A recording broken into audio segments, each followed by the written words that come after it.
Welcome to Founders House, the show that takes innovative young startup entrepreneurs and puts them under one roof in what could amount to the most important week of their lives. For the past decade, we've proven our ability to help turn our entrepreneurs into millionaires, but we're tired of just bragging about the after photo. Wouldn't it be cool if you could see what a success story looks like as it's being created? The best way to showcase this was to take a handful of brand new companies and move them into a house together for 1 week, and then film everything. On the very last night of this experiment, each startup will pitch to a giant room filled with hundreds of civic and investment stakeholders looking to take these teams to the next level. This is Founders House.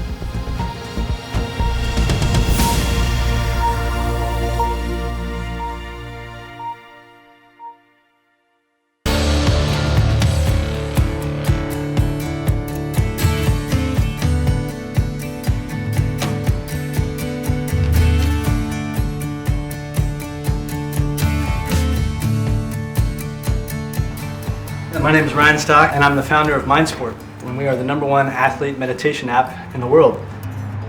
I'm certified as a 200-hour yoga instructor. Got a disc behavior certification, learning how athletes are motivated, how they communicate, the differences there. And that all merged, turning it into the app that then launched a little over a year and a half ago. I'm Sarah Foster. I'm a midwife and I own Tulsa Birth Center, where we take care of expectant families, make sure they come out of the process healthier and happier. My 3 children are grown. I have 3 grandchildren. I caught them all in the house I grew up in. I spend a lot of my time either taking care of people or teaching other people to take care of people.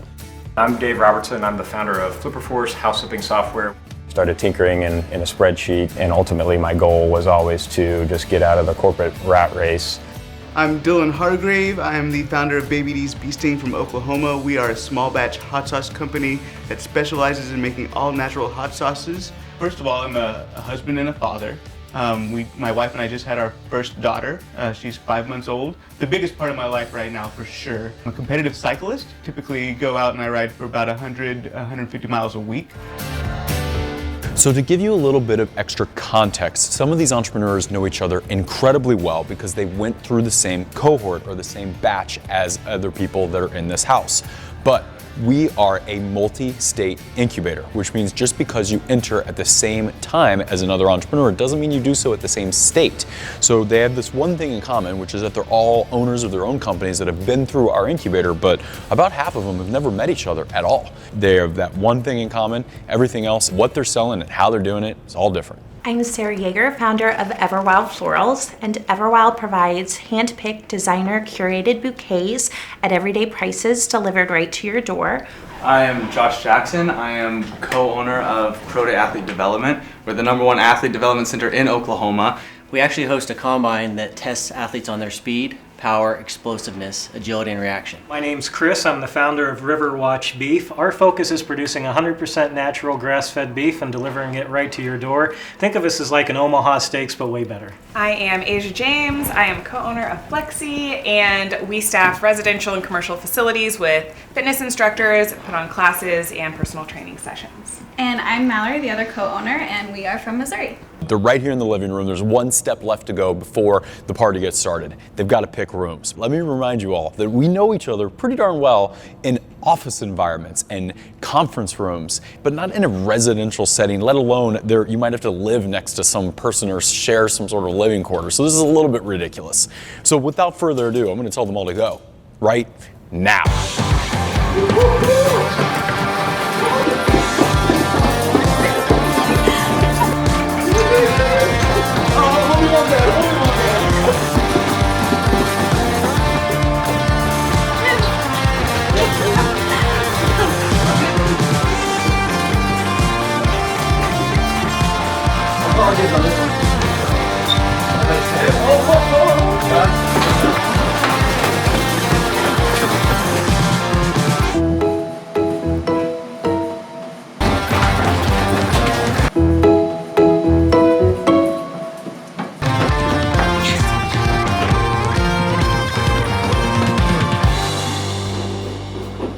introducing the entrepreneurs into the house is a little controlled chaos. They're coming into this not knowing what to expect, and I think that that's really good for them. They're stuck in a house with a bunch of strangers, all on similar journeys, and then they're forced to do very uncomfortable exercises.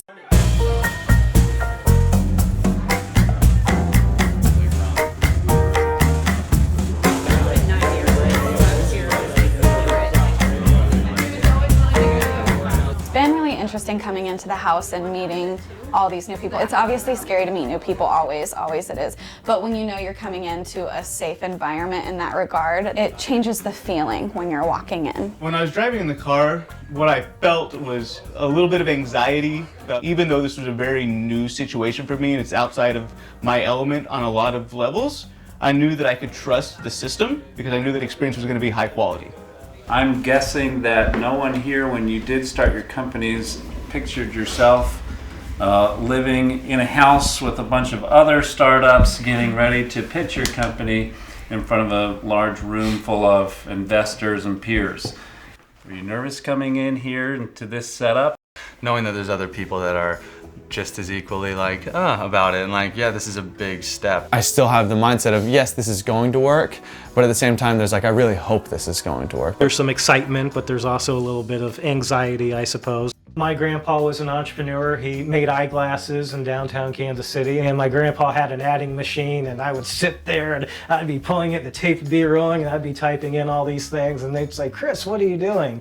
And I would say, "I'm making money." A lot of people talk about themselves or to promote themselves on videos and with selfies, and I'm kind of the opposite of that. I don't like to be in the spotlight. Putting yourself out there in front of your peers and kind of being polished and everything, and you want to put your best foot forward. I'm also uncomfortable, and I know all you guys, so therefore I'm very empathetic to what it must be like for you all to come into a situation like this and not know who each other is or what the context is. So I'm so appreciative of what you've been able to do. Everything is a little bit of a muscle that can be trained, and us entrepreneurs find ourselves in so many different random awkward positions that are so hard to train for. So maybe we put all you guys in this awkward situation and train those muscles so that way when something awkward comes up where we have to perform that isn't behind a computer or in a sales meeting or whatever the standard thing that we do every day is. It's uncomfortable, but square up your shoulders and walk in there and do the thing. I feel like we all do that every day probably. There's a lot that goes on behind closed doors in lives of a startup that the customer and even my friends and family don't really understand, and it's not something that you really want to bother them with. But when you're around other entrepreneurs, you can not only kind of commiserate, you share your challenges, great opportunity to pick up new ideas and ways to improve your business that you may have not even considered. It doesn't matter if you work in a Fortune 100 company or if you have a mom and pop shop on the corner or you went to an Ivy League business school. At the end of the day, part of it is how hard you work and how great your idea is and how you develop it. But the other part of it is the people sitting around the room at this table with you. Yeah, and it's not like Beta Block said, here's what you need to do with your company. But just having a place to go, talk through it, hear other people's problems, it helped me figure out some major answers to those problems. Environments like this allows us to just shorten that learning curve, allows our businesses to grow that much faster and to get where we want to be and be able to bring a better product to the world in a much faster way. When you throw people into a kind of a closed environment, there's that uncertainty in the beginning causes some awkward moments. But I don't think it's a bad situation for people to feel awkward. You learn more from getting through difficulties than you do if something's really easy and second nature for you. So I hate to interrupt, but I might have done either the smartest or the stupidest thing ever earlier today when I got here. I got so excited, I sent a text blast out to a whole bunch of people. I literally said we're gonna have a little house party here, and they're coming over. So, and we're talking investors, mentors, business leaders, and so, ready or not, guys, polish up your elevator speeches because you're gonna have a mini demo day today.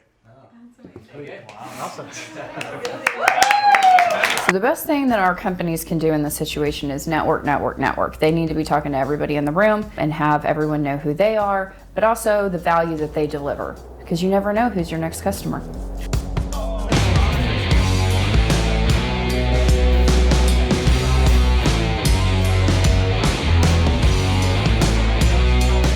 seems like everywhere I turn, there's somebody who's having another really intelligent conversation, and I almost want to be in multiple conversations at the same time. Meet people, as well as having more time to meet and mingle with the Beta Blocks people, and connections with us that we can then go talk to everybody else that's been invited to the party. Never really had that opportunity before to have so many people in the same area that are entrepreneurs and on the same wave, and even if they're so much farther past the point that you're at, they very much understand where you are. Reminds me of a college party, to be honest with you, and it's been a long time since we've all hung out in the kitchen and just kind of talked about different things. With Melissa and her husband, I guess her husband's actually flipping a house right now, so that was kind of interesting. So we talked about flipping houses. They were really interested in my app.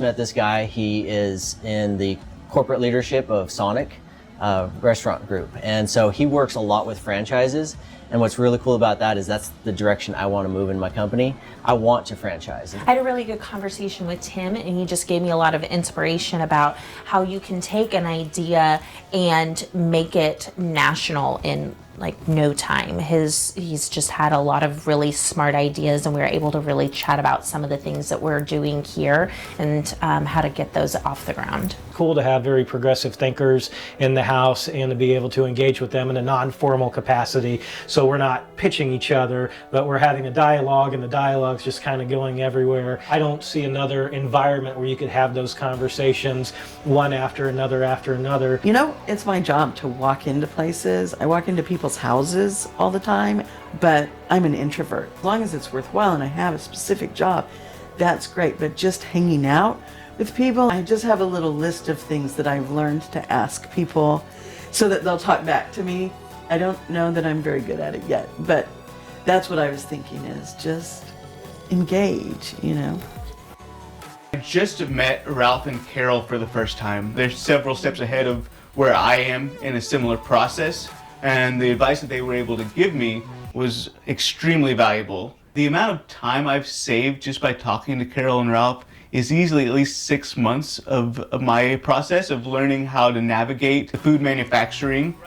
I mean, that was something serious. One of my favorite mentors is here tonight. Being able to converse, catch back up. When you're going through it, you realize how important those conversations are, how impactful they can be. And it's also really encouraging hearing some of their stories about some obstacles or things that they overcame as well.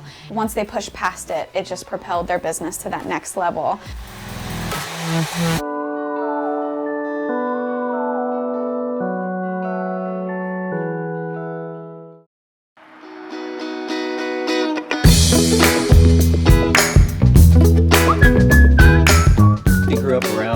Sports quite a bit, not playing them necessarily, but watching them a lot. Started playing all sports at a young age. I've got a lot of athletes in the family. This jump into the entrepreneurial world has been a crazy one. Recently I became a volleyball coach. That's what made it unique for me to come up with this idea. My athletes get an opportunity to show themselves off as an individual without having to rely on their teammates. The jump into the training world, into my most recent venture, which is Pro Day, has been pretty crazy. I knew that the gym was nothing and that it was going to take Corey and I to build it to something.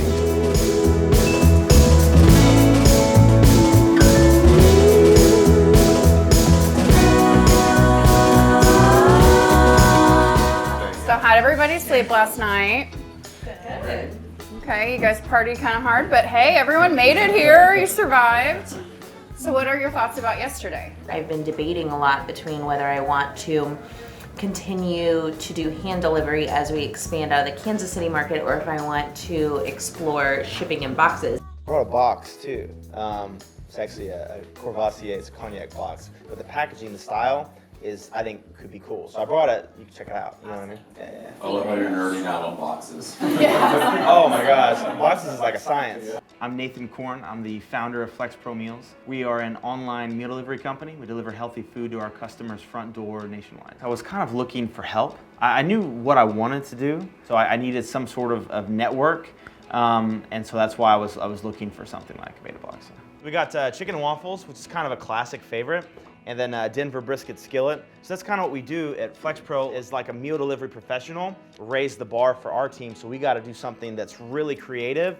How long does it take a new recipe to come to market in terms of testing and ramping up production? Kind of start off with, I think it'll sell. And I'll go to my kitchen team and I'll be like, let's make this. You know, I'll go off what sells, what people want, and then we try to reverse engineer that so that we're making a healthy version of it.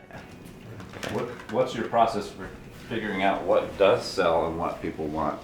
So when you order from my website, flexpromeals.com, you're choosing your options. Essentially what you do, the lowest ones leave. And so I joke with my team, it's a meal delivery democracy. The biggest thing is cooler space. And so we started off in a really large kitchen. Like that was one of the first steps. Like, is it should we? Do we have the money to buy one freezer that essentially wouldn't fit for my parents' needs? Right. And that was how we started. And that's really exciting for me to hear. I currently have a cooler that I bought off of a retired florist that is in my third car garage right now. Dealing with the same thing, like packing boxes as high as you can get them and getting the flowers processed. Those floral shops are keeping a large amount of perishable inventory because they keep dozens of options on their websites. So we looked at a way to cut this waste. And with that, our designers create a gorgeous bouquet with the freshest in-season blooms, and we deliver it same day or on a subscription basis right to your front door. Group therapy is a very common workshop that we do in our incubator. Basically, we all sit around in a circle and we talk about a particular topic. We usually do themes. A theme might be search engine optimization or fundraising. And today's theme is what was the required level of grit necessary to get all of their businesses off the ground in a bootstrapping-esque way. They each get a chance to go around. There might be some tears, but we're all there to support each other. All right, guys, one of the hardest things to do in small business is get it off the ground. Go from 0 to 1. How did you fund that initial stage of your startup? We did a lot of little experiments. Now we're at a part where our gym cost, at least the equipment, is probably something less than $6,000. I came in when we were hanging up our projector that leads every workout, and it's in a dog crate, still is. It's connected to the ceiling. It's painted. You can't tell it, but it is. And we're still early on. We're about 8 months into a grand opening. So when we found him, I mean, he did 6 months of free labor, just hundreds and hundreds of hours because he believed in the idea. And now he's full-time and co-owner as well. 50, 60 hours a week during the day, going and working on those houses at night, several hours. And then eventually I created a spreadsheet, which was kind of my third side hustle. And eventually my goal was, if I can make as much money doing these other side hustles, eventually I'd like to quit my corporate job. So I just kept grinding on that. It was an epiphany for me because I've had previous businesses before, but it was not structured enough. And so I was kind of basically throwing darts everywhere trying to figure out, okay, where the opportunity lies. And so what the Lean Startup did for me was to focus on one thing in particular, which happened to be a sampler pack, and then we use that to kind of double down on other products. The evolution of that was to place a bet with beef jerky. Good stuff. And it is. Hold on. Shameless. Yeah. All of our startups think they know how to give a speech because we've been practicing for weeks, but it's going to be very different when they do so in front of several hundred people. And so we are presenting to you the Ping Pong Ball Challenge, where they will be doing pitch practice while everyone in our little fake audience here is throwing ping pong balls at their face. Not only because it's really fun to throw stuff at people, if an entrepreneur can get through that phase when it's so difficult, so distracting, it's really tough. All right, guys, so the pitches are getting smooth, but business, like life, is very rarely predictable, so we're gonna change it up a little bit, distract you, and chuck some shit at you. Let's go. It's a little intimidating because Asia and I practice with each other all the time, obviously, but having people throwing things at you while you're trying to do this presentation that you've worked so hard on, it just kind of takes it to the next level. And tomorrow is so huge. We've never had an opportunity like what we will experience tomorrow. About to go on stage for the ping pong thing, and I'm feeling like I don't want to get hit in the face with ping pong balls. And really, that's totally on my mind. Been watching these pitches, and I gotta say that, as much as I feel like I'm pretty confident in my memorization and my ability to do this pitch, it seems like it's going to be really tough to stay focused. And I don't know if I'm going to be able to pass the test. I was a little nervous about it, and we had probably about 36 balls coming at my face right off the bat.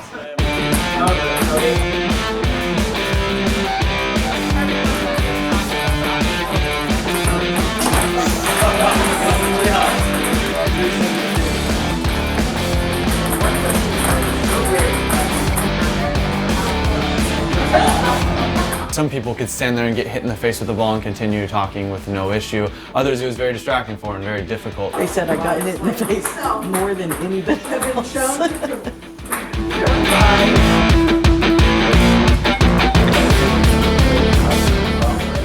I determined before I got up there that I was just going to ignore them. I knew I have no hand-eye coordination whatsoever. Some balls thrown in my face.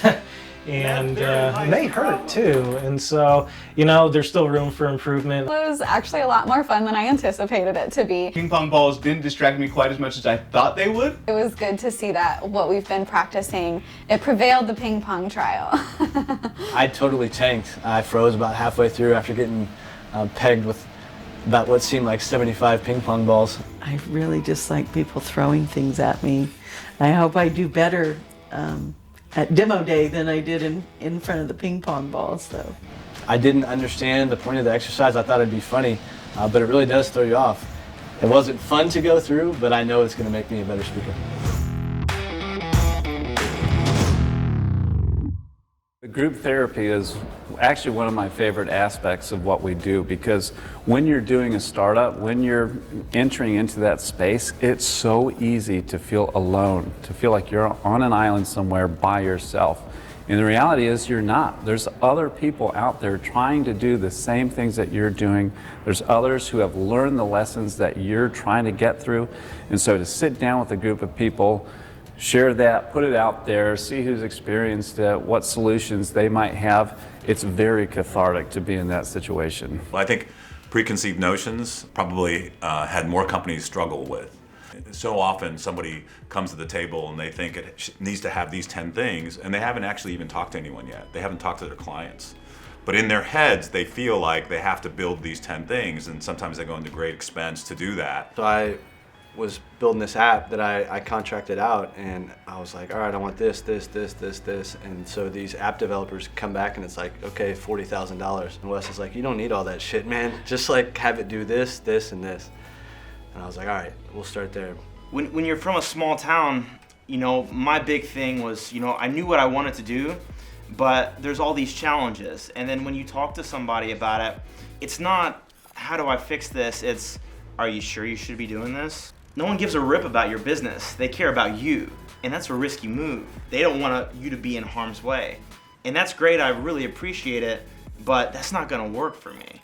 By the time I started the birth center, I had failed several times. If you face a challenge and then you're like, oh, I failed, and then you give up, versus if you face a challenge and you're like, oh, I learned something. You know, over the years, there's never been any downtime with these entrepreneurs. Anytime that we're around each other, we're constantly doing consultation and coaching and classes. We never just stop and enjoy ourselves. And that is what this time right now is we're kind of in between big important things for the day. And for the first time, debatably ever, we just sat down and watched a football game together. And quite frankly, it was very nice.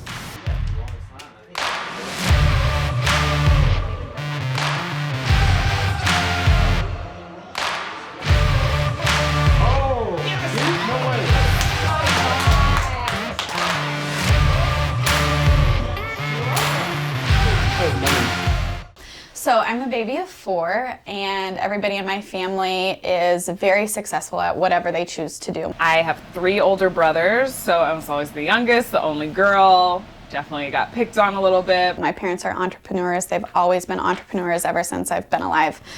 So I just kind of wanted to follow suit in that you don't really want to be the one person in the family who's like not meeting the bar. I played sports my entire life. I've always just been very caring, like concerned with other people, and I think that's kind of what led me into fitness and health, is I want to be able to help other people. I went and played college softball just down the street from here, actually. And after college softball, I decided if I didn't dive straight into the fitness industry, then I was probably gonna blow up as a person. I just needed to be immersed in the culture in order to maintain a healthy lifestyle, if that makes sense.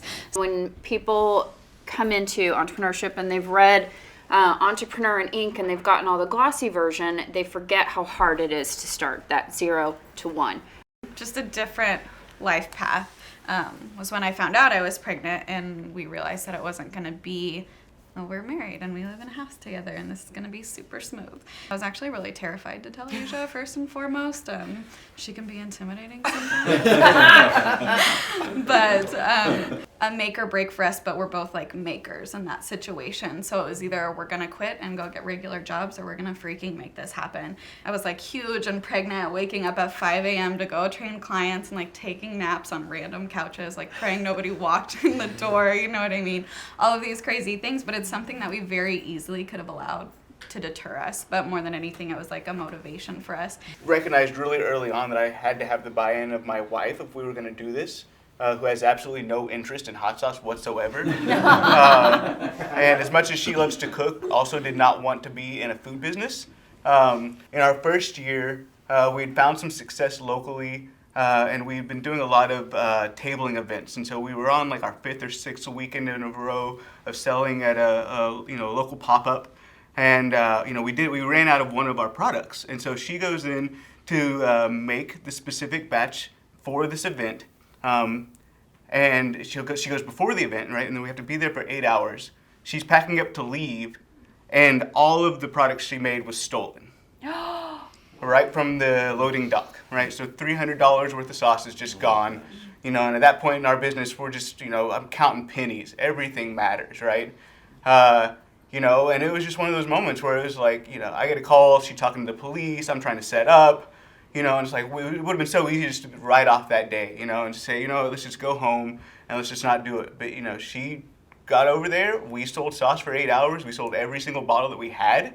And we were able to go home and just get up the next day and start again. And a lot of that's what you have to do, and it's tough, right? And there's arguments, there's fights, and there's a lot of asking people to do things that that they don't want to do, But when you're committed, it does make it easier to go to sleep and wake up the next day and knowing that you're going to continue to do, one foot after the other, and you're going to get to that goal that you have as an entrepreneur. All right, group therapy is done. We cried a little bit, we laughed a little bit, but enough of the emotional stuff. It's time to get back to work. We're now getting in the car and leaving the house for the first time in days, and we're going to our event space to do a dry run, a dress rehearsal, to kind of brush some of the cobwebs off to make sure that we're ready for the big event tomorrow.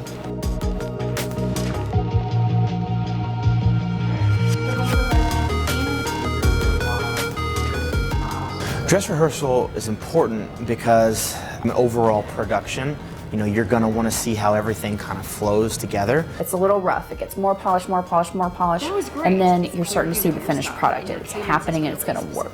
I just got done with my pitch in front of about a dozen people, and before I even started, my heart was in my throat. I was so nervous, and I blanked halfway through my presentation. And so hopefully getting a chance to meet this acting coach, they'll be able to walk me through that and figure out what went wrong.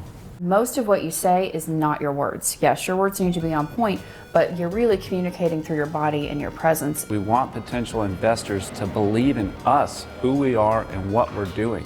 So if we can not only deliver the content, but learn to deliver it in a way that really communicates who we are and really comes across well to the audience, then our chance of success or gaining meaningful connections through demo day will drastically increase. Awesome. It's really useful to have an acting coach as a little tune-up, because there are lots of things that you miss when you're rehearsing and other people might not be aware of, even if they're kind of educated listeners. The acting coach really works on that presentation element that polishes the whole thing. Hi, Corey. This is Andy. He's our acting coach. He's going to give you a couple tips as you deliver your talk. I think looking back, just about everybody in this audience would agree, at least athletically speaking, no one had a better decade than LeBron James. LeBron, from an early age, put his trust and his faith in his coach. Got in front of the acting coach. I actually did much better. So it was my second time in about a 2 or 3 minute period. And so I felt really good in front of him. He was nodding. I was watching his reactions, actually. Nodding, kind of giving me affirmation while I was going, which really helped. And then at the end, he gave me advice that the excitement is right on the tip of my tongue. I just really need to let that out, and I'll do that in the next one. Well,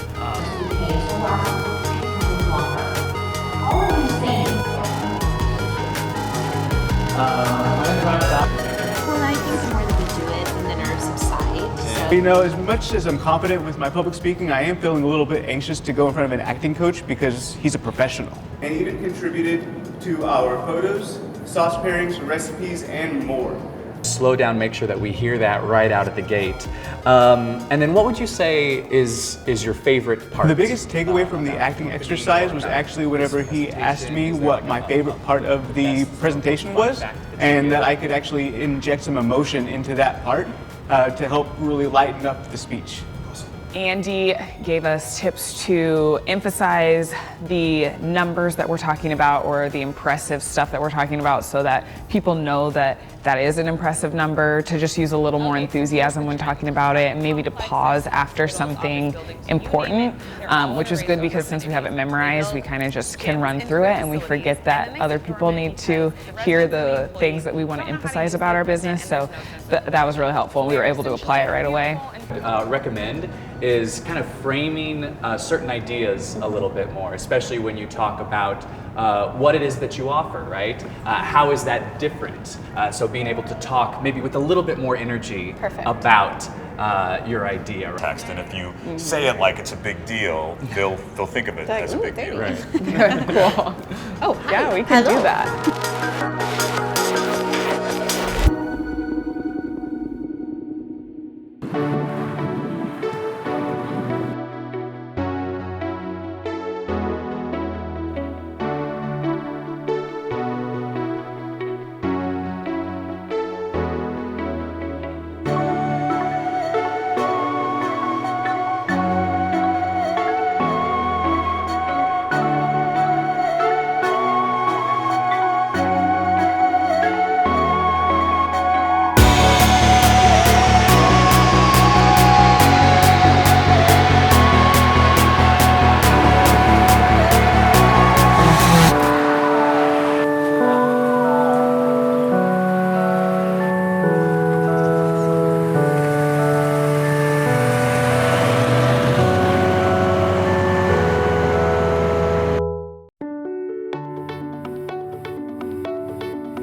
Most of my days and Corey's days are not spent with other entrepreneurs. They're spent talking to people who either have a set in stone job that's an office job or people just trying to figure it out. So walking in this morning, especially here to the grid, was pretty crazy because you see people sitting down working, just like I would be when people come in to see me, but it's weird seeing the other side of that, of everybody has their computer out and working and not standing there waiting on you to start working. Well, since we're all the fitness businesses here, I thought it'd be cool if we got together, just threw some ideas around, talk about how we could collaborate.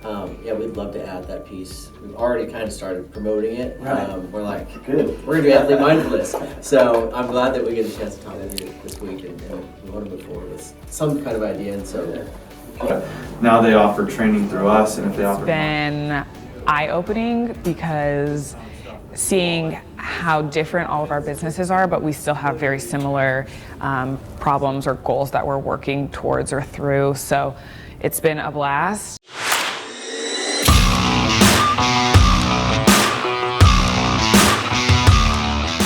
Demo Day is BetaBlox's tool for connecting the city with the resources that our entrepreneurs need and want so desperately to get to the next level. So we invite a bunch of politicians and investors and technologists and salesmen and all sorts of people and entities that can help our startups. Then each one of our people gets in front of them all, struts their stuff for about 3 minutes apiece with the PowerPoint presentation. You get the drill, and they each have very specific asks. The hope is that those asks match the value that the attendees bring, and then in the subsequent expo-style networking that takes place after the presentations, hopefully those matches happen. And so for the first time in this decade, I get to announce our first presenter. For 30 complexes across Kansas City, and that number does not appear to be slowing. I'm a little nervous for Demo Day, but not too nervous. Just the right amount of nervous.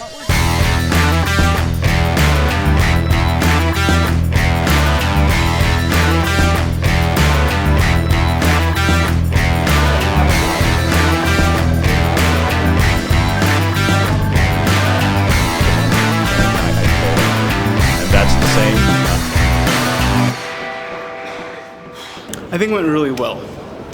I'm still a little bit shaky. But yeah, I nailed my line, so I think people heard everything, and I hope that they took away what I wanted them to take away. I think I did okay.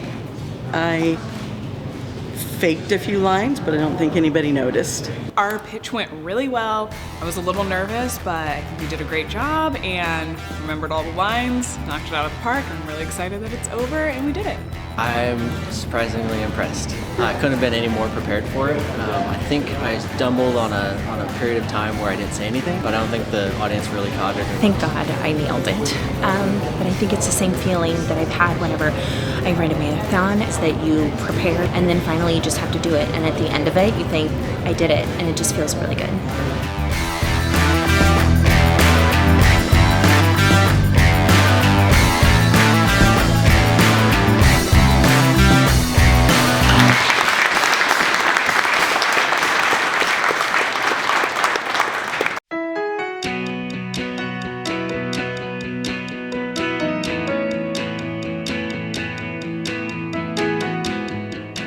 Spending the weekend with a bunch of entrepreneurs in the house for a few days was unlike anything I've ever experienced. The amount of knowledge I've gained over the last few days is going to really accelerate my business for the next several months, and I'm really excited to get back and start putting some of these things into place. I think one of my biggest takeaways is just to stay committed, because there's so many people doing the same thing we are, just in different realms, and really the ultimate message is if you stick with it, then you're going to make it to the other side. And to just keep going, push through the barriers, put yourself out there, have no fear. I'm kind of an introvert, so it was good to be in a house with 10, 12 other people that I didn't really know and get to know them, and it really kind of helped me get to know myself even a little bit better as an entrepreneur. And ask for help. One way, shape, or form, we're all either at the same place or we've been at the same place. And so they've been there if they're not there currently. And so I take a lot from their experience and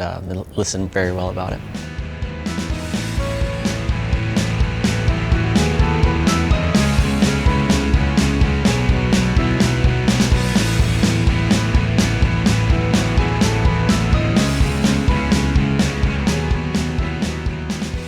This has been such a fun group.